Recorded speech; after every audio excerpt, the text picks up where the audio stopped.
Here we are in Mount Vernon, Texas, at the Lowe's Distribution Center. Mount Vernon is just east of Dallas. We've been here before. Right on Northeast Access Road. We've also stayed at Mount Vernon for a reset and had a lovely walk into the town. If you're staying there, try and get into Mount Vernon. Very nice town square, nice restaurants. Go to the cake store. Cake store on the way back out of town with the very lovely ladies. Yeah. And an old car dealership that was there when the main Northeast Access Road went through the little town, not the highway, not the interstate. Anyway, here we are, Kevin. Yeah. Welcome to the Joy of Trucking. Hello, Joy of Trucking. What are you dropping off here? It's a Lowe's distribution center, just a variety of things for Lowe's.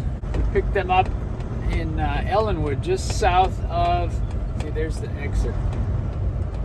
Just south of Atlanta. Turn right on Northeast Access Road. 2 days ago. Yeah. And how was the run? Oh, it was good. Yeah, we only slowed down once or twice, but we ran across I-20 to Shreveport and up to Texarkana, so the traffic was pretty light most of the time. Warm weather. Well, we got into a couple traffic jams. Yeah, but not too bad. Well, the first one was really terrible, actually. I love how you're cleansing the in memory of Atlanta. it. Straight into denial. In Atlanta, it was really bad. Yeah, really bad. But you know, that's just a little blip. Yeah. Anyway, so you got to find a particular spot. Yeah, 1598. It ends at 1593.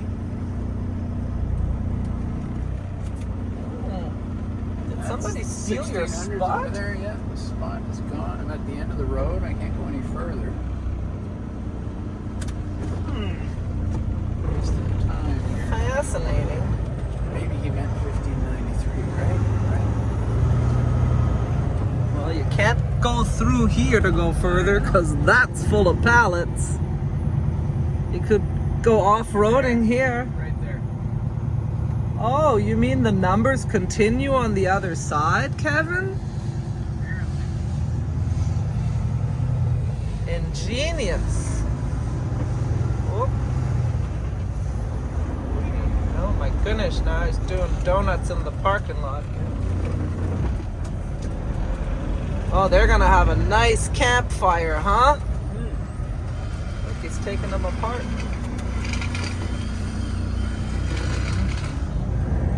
What's this guy doing?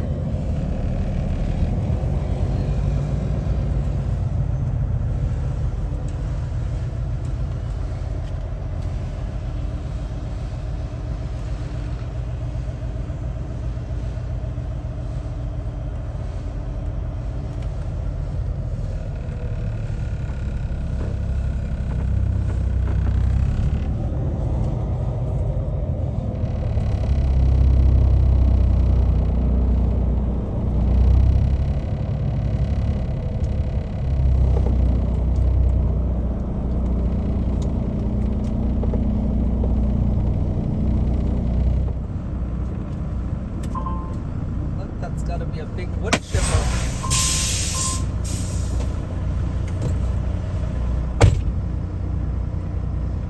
Wow.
we're, well, unless I go on the grass here. Well, it looks like off-roading fun, but I think probably officially you're not supposed to do that.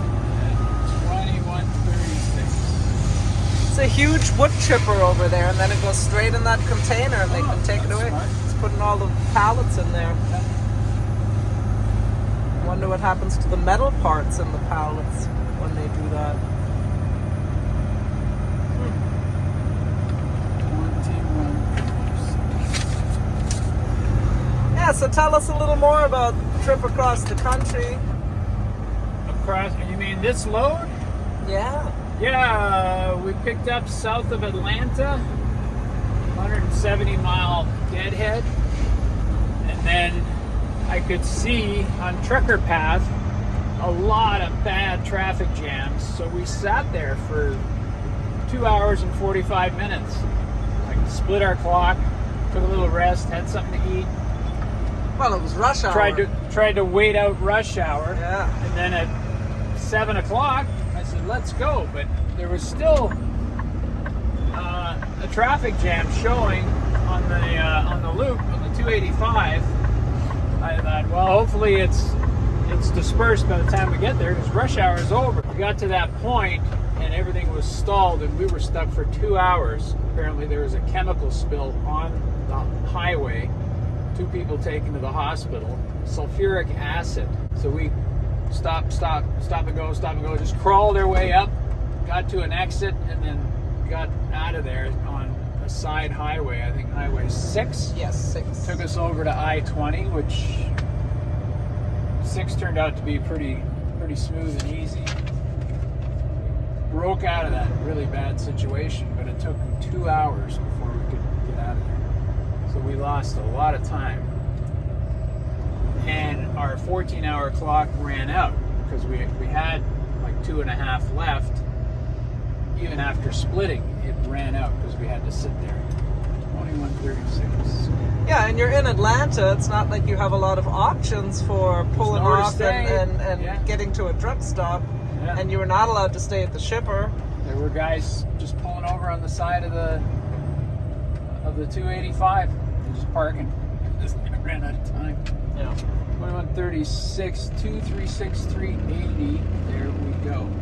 Thank you, Lowe's, for keeping a well-organized yard. Look up here and blast out of this place. Going into Dallas.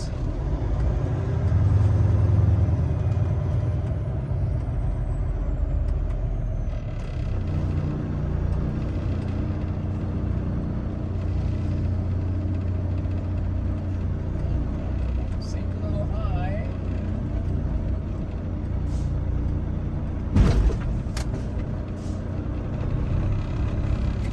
Made it.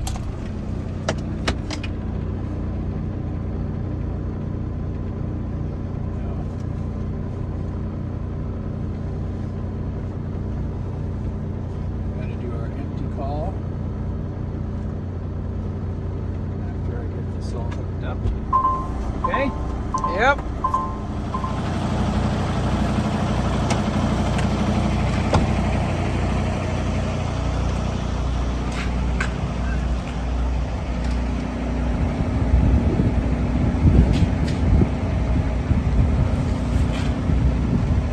Good?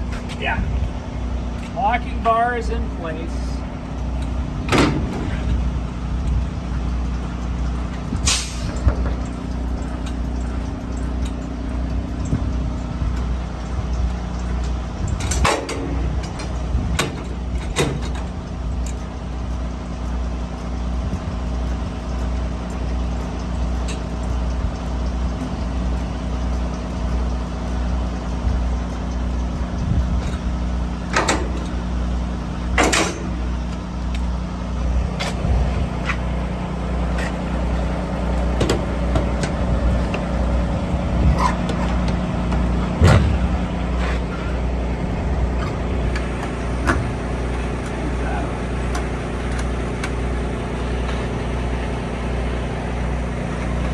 The writing's all gone. You don't know when the last inspection was my. done.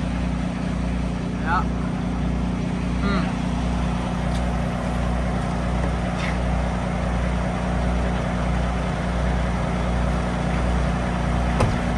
But you'll find out if it needs a T1 once all the paperwork comes through. Yep.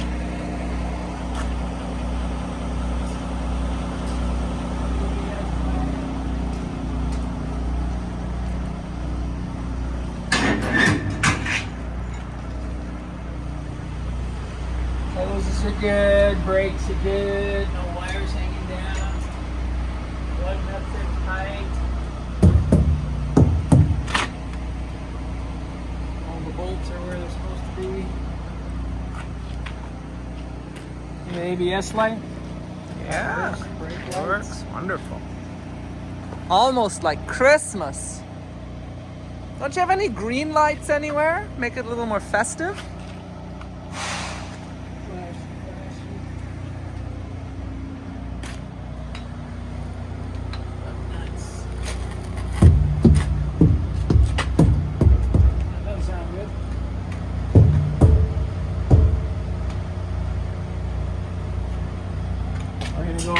Turn the air on for the trailer. Check that tire again. You're looking to see how much garbage they left here. You're looking to see if there's holes in the floor, or the walls, or the ceiling that would cause a leak. Because we're going to a place that loads food, and they don't want rain on their food, right? Good. Or vermin coming in.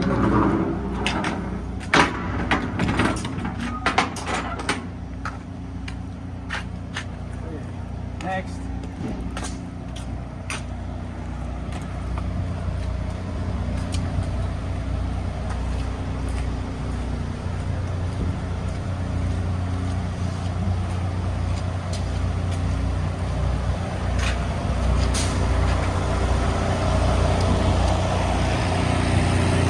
The light up there on the corner is called a clearance light. Make sure that's on.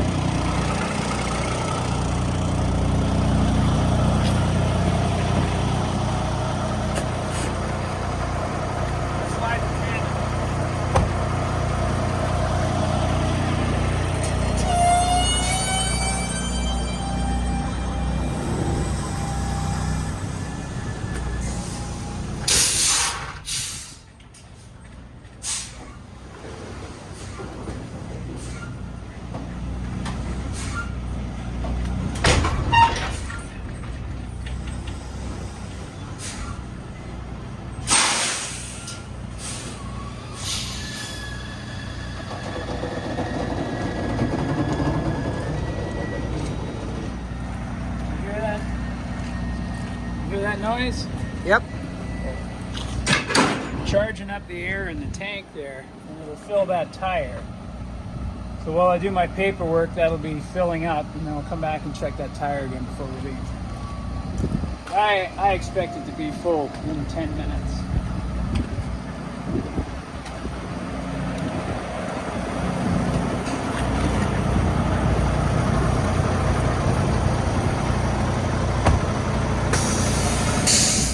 If you listen carefully,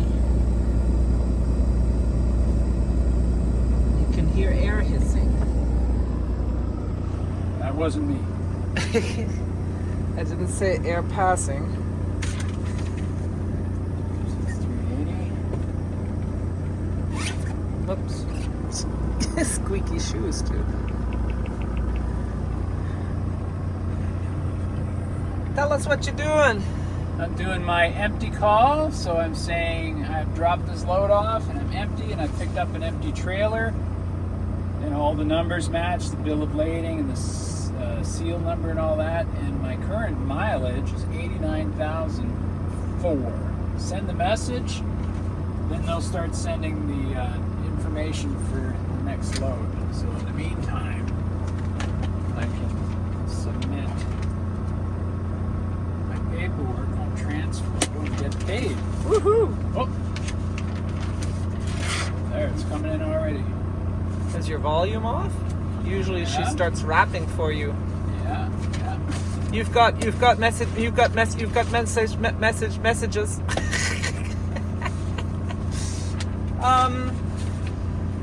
What did you just say about mileage? I got 89,000 miles Oh, on the truck. on this truck. Yeah.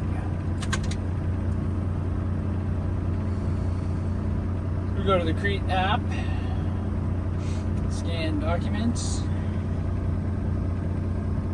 use your phone, it scans, check it's all there and readable, and then scan the bill of lading. That has been signed by the customer. That's very important. Shows they have received it. Oh, that's a terrible picture. Was it not smiling? Oh, discard.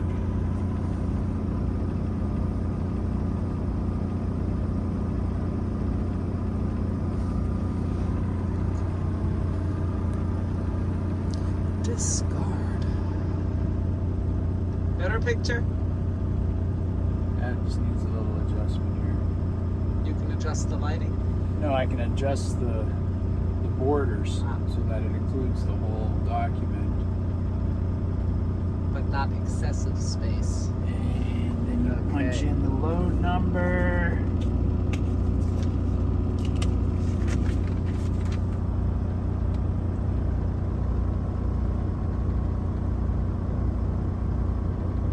And then your truck number.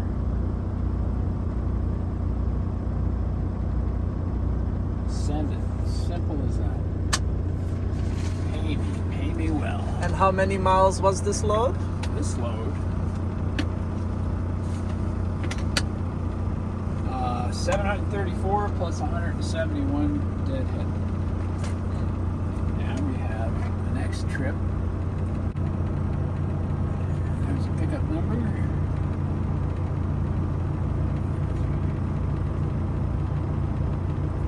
We had a message saying the trailer was ready. Woohoo! It's only 17,000 pounds. Oh. Yeah, there's expected to be very high winds in Texas today.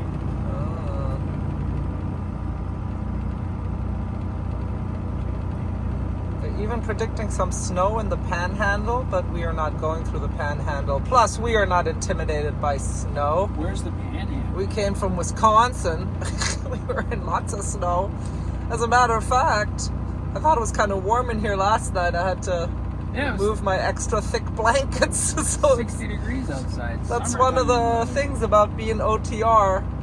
You encounter all the different temperature levels within very short amount of time. So you have to be very adjustable with all your layering and all your clothing and your sleeping arrangements. You could be in freezing weather and a day later you could be in warm temperatures. So last night was warm. And tonight it's supposed to be cold. We're heading towards El Paso. It's supposed to actually now go down again to 30. Last night we were just barely into Texas and I think it was in the high 60s, right? So a lot of temperature fluctuation when you're traveling all 48. Keeps it interesting and exciting. This load's going to Shamrock Foods in Phoenix. I used to drive by it every day on the way to Amazon. And we used to see their trucks all over the place. All over the place. All over the place, yes. Load at... Be sure to give the guard the DL number for them to find the load if you are detained. Get times on the BOL. Does it say what kind of food product we're bringing? No, the load information won't tell you that, but the bill of lading probably will. Because that is very light. Yeah, if it gets windy, we're going to have to be very careful we don't get knocked over. We've done potato chips. Those are very light, but not for Shamrock. For Frito-Lay, we've carried potato chips many times. With potato chips, you have to be careful not to have change in elevation that happens quickly. Because if you do that, your bags can explode. I-20. Our fuel stop is a Pilot in Weatherford, Texas. Exit 406. And then a Flying J.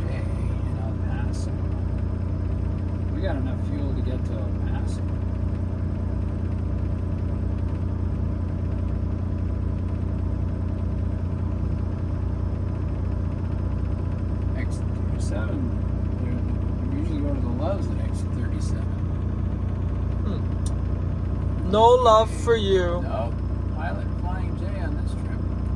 And we fill in Texas and we fill again in El Paso.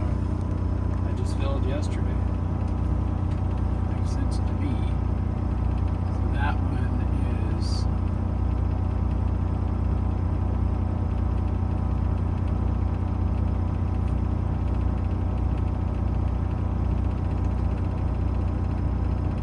Can you talk about what happened yesterday with the fuel? Because I know a lot of people who watch our channel and are thinking about coming to CRETE, which, by the way, if you do decide to come to CRETE, remember to give them our referral code SLOKEV, please. We'd really appreciate that. But one concern people have are these fuel solutions. yeah. Can you talk about the what first happened? fuel stop is only 160 miles from here. I've got 3/4 of a tank. And then El Paso is pretty far. And they want me to fill up again there. Right there. Yeah, and that's 700 miles. So I don't think I'll make 700 miles. So we're going to get fuel there in Weatherford, and then we're going to get fuel again in El Paso. Probably tomorrow morning, because I don't think we're going to make 720 miles today. You've made 725 in the past, but yeah, that's very rare. Not with 2 dropping hooks in the same day. Right. Yeah, tell us what happened yesterday, please. Yesterday, well, they had given me a route going on I-40 through Memphis, and I went on I-20 through Shreveport. So the fuel stop was in Memphis, and so we got down in Louisiana, and I stopped at a Lowe's, and I said, I need a fuel solution. There's a preform message you send, and it said, okay, go another 50 miles down the road and get fuel there. Well, I was sitting right at a fuel pump, and I could have got it where I was. But the DEF was down to less than 1/8 of a tank of DEF, because the last place I fueled, their DEF pump was broken. So I had to send another message saying, I need DEF right now. And so I got another message saying, okay, go ahead and get fuel where you are. So they understood. Yeah. You know, And I could have gone 50 miles on the diesel I had, but you don't want to push the DEF too much, because if you mess up that system, it is expensive. It takes a lot of energy and time and parts to fix. You don't want to run out of DEF. Right. And at the other place, you're saying the DEF pump didn't work. The place I was before, so I couldn't fill it up. I couldn't top it up, and so I was running it pretty low.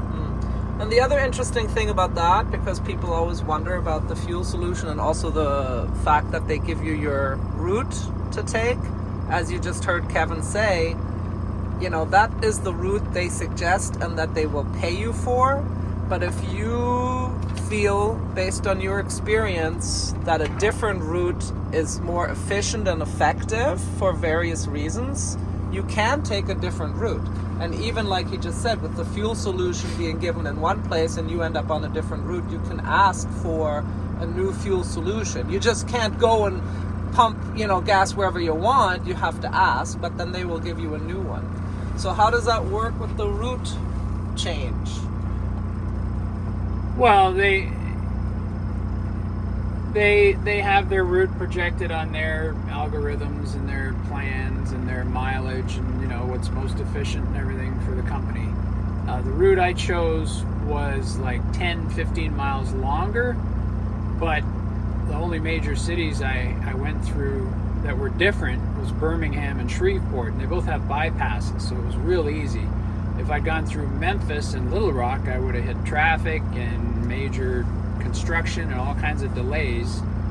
So those 10-15 miles I would have saved would have probably cost me an hour. So I really need to keep moving, and they're not going to pay me for those 10-15 miles, and I don't care. I'd rather get the load delivered on time. Right, and avoid all that traffic. Avoid the stress. Jesus. Memphis?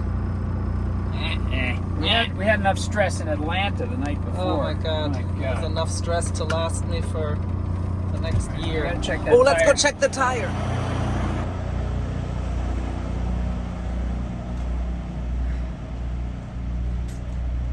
So quick, that Kevin. Good, let's catch him this way then. No, he's not there. Where is he? Looking for Kevin. Where's the Kevin? There's the Kevin. Solid. Good. You can really base that on the sound of the... Yeah, they all sound tight as a drum. They're full. Listen. Tight. Lovely song. Yeah, we gotta go. Come on. Okay, let's go. Stop playing around playing the drums.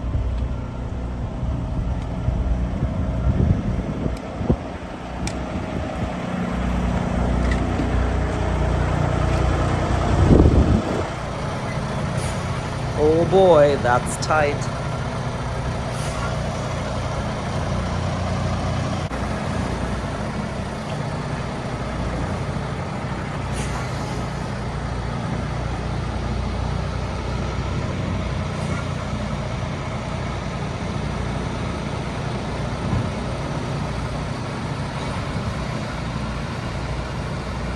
Thanks for joining us today. We learned a lot of good stuff about filling up tires and fuel solutions and route solutions. We hope you enjoyed. And of course, if you did, please do give us the thumbs up. You can put your comments and questions below. Hit the subscribe button and the notification bell. And we'll see you down the road. With love from Kevin and Tanya. Bye.